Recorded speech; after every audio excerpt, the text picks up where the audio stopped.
Şu benim somunların akçelerini alıver. Bereket versin. Bereketini gör. Beyim, burada fazla akçe var.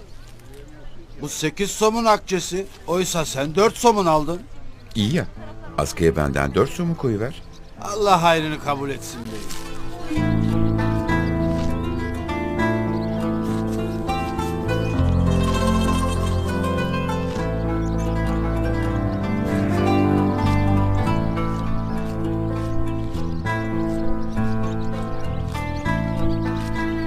Askıda ekmek.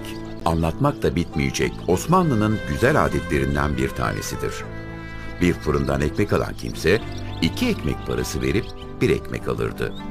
Diğerini ise bir ihtiyaç sahibine ulaşsın diye askıya koydururdu.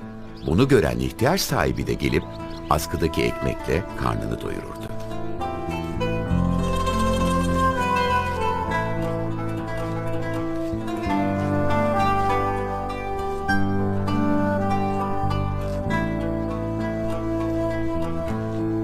Buyur bacım. Somun mu istedin?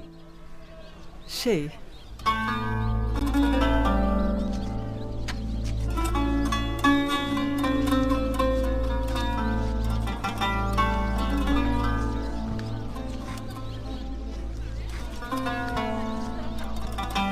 Buyur. 4'ü bana fazla beyim. 2'si bana kafi. Var, ikisini de başkasına ver.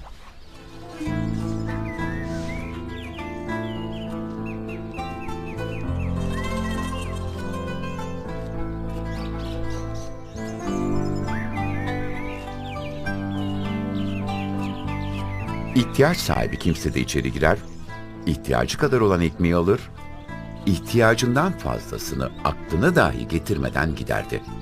Bu adetin en güzel yanlarından biri ise dün ihtiyaç sahibi olup bugün halini düzeltenler o günlerini unutmaz, fırından ekmek alırken bir de askıya ekmek yazdırmayı ihmal etmezlerdi. 2 somun verir misin beyim? Buyur bacım.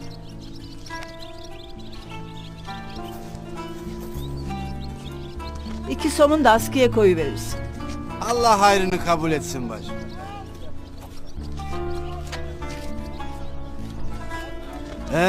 Bugün bana, yarın sana. Komşusu açken kendisi tok yatan bizden değildir buyurulmuş. Bunu kendine şiar edinmiş bir toplumun erdemine en büyük örneklerden biridir askıda ekmek.